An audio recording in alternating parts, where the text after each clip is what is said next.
too many rod choices out there? I would say so. If you want to know exactly what rods that you need to bass fish with to get started, I'm going to show you the first three. Once you have those three, you understand why you need those three. Then I'm going to show you the next two, so the first 5 that you need after that. So here we go. You might not have all these rods to choose from unless you go in a tackle shop, but you're just starting out. You just need to know what rods we're going to get started. I'm going to show you the specific models that I use, but I'm going to explain to you the action and length.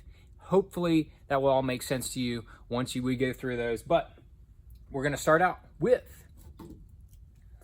a spinning rod. Now, I like to keep the covers on there. Very nice. Keeps them nice and tucked up. But this is a 7-foot, basically a 7-foot medium action spinning rod. Extremely versatile rod. That is one you want to get started with. You want to understand how to use the spinning reel. You can even watch the video that I already did on how to reduce the line twist if you're just getting started with spinning reels. You can see that up there. But you know, you're going to have that 7-foot medium action. I'm gonna go ahead and take the cover off. This is a Cashion Rod's Micro Jig Rod. Hard for me to say, right?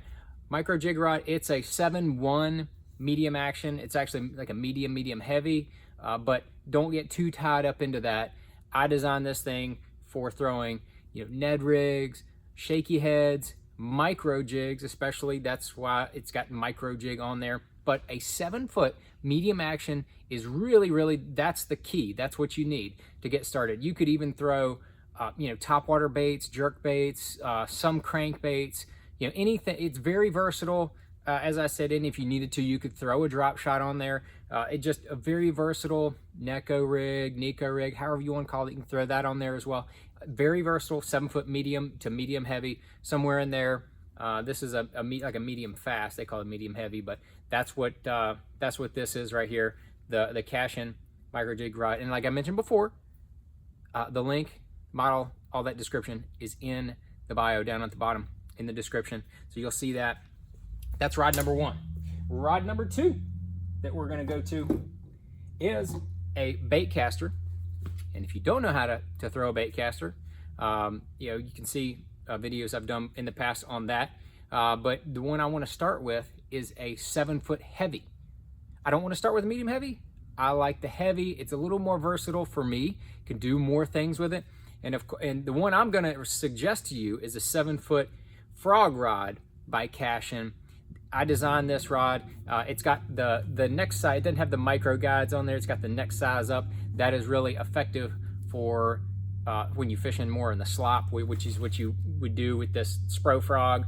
But you know, it accommodates the braid very well. But you can do so much with this rod. Great for a swim jig. Great for a Carolina rig.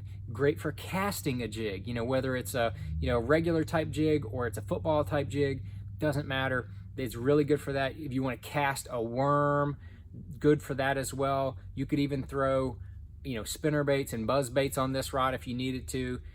I really wouldn't recommend crankbaits on this, although you can. But I would recommend, you know, so many other baits. Anything with a single hook or like a frog with a double hook on there, it is really good for that kind of stuff.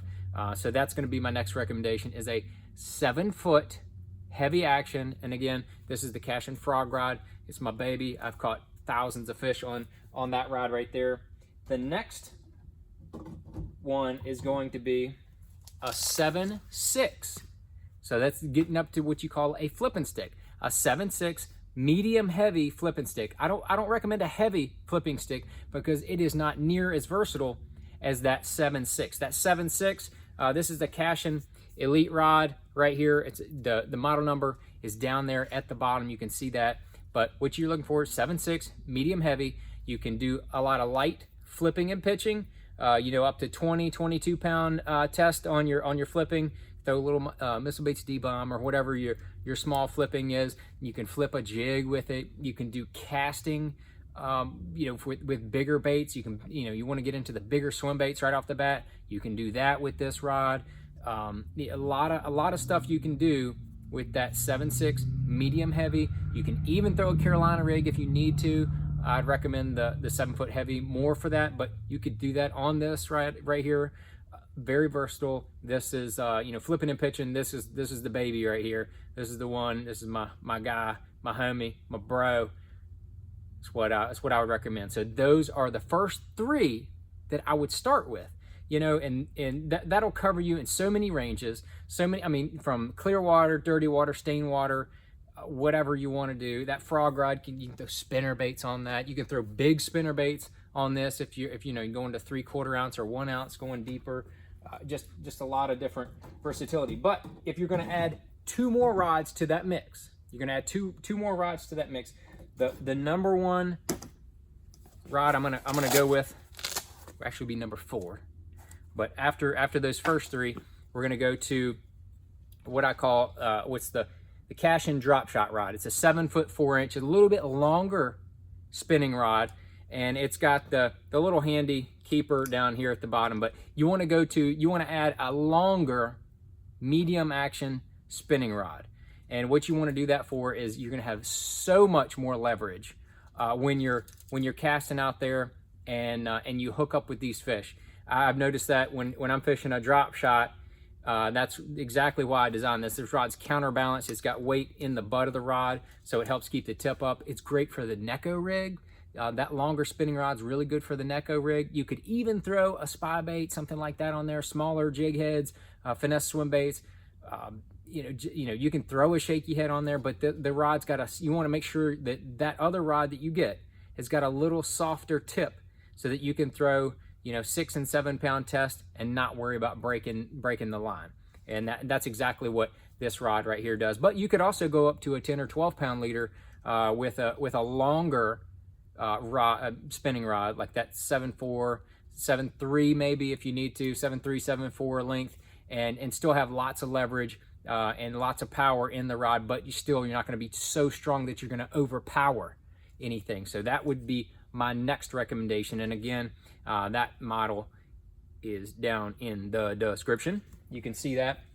And my final one, to complete the top 5 rods that I could probably fish just about anywhere in any situation with just about any bait and do it effectively, would be, this is a 7-foot medium heavy. It's just the 1 step down in action from that 7-foot heavy action I was showing you earlier, that frog rod. 7-foot medium heavy.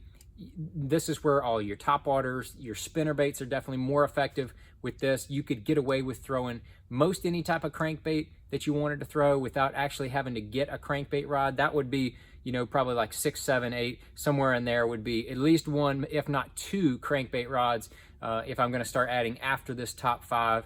But that medium heavy, I mean, buzz baits, perfect for this rod. As I mentioned, top waters, walking baits, anything like that, perfect for this 7-foot medium heavy action rod. And this is, like I said, Cashion Elite Series. Model number is down below if you want to see exactly which one I'm throwing. And also, just to kind of mention the Cashion rods again, they are made in the USA. They are 3 hours from where I live in Virginia, but they're made in the USA. I can just drive down there and see how they're made. I even did a video walking you through exactly how these rods are made. If you want to see that up there, you want to see that, that'd be, it's really interesting. A lot of people like that video. But I mean, you know, you may have 1 or 2 already of these rods of different brands, and that is just fine. I'm trying to help you make sure you have the right lengths and the right actions, and you understand why you need each one of those. So hopefully this video right here has helped you get started with making sure you get the right 3 or the right 5 actions in your rods. And if you have any questions on, you know, additional rods or specific questions for a certain technique, put that down there in the bottom. I'll be sure to try to answer those in comments. But had any more other questions, tips, or techniques, or anything that you want to see from me, hit that down in the comments as well. I'll definitely see it. Thanks for watching. Appreciate it.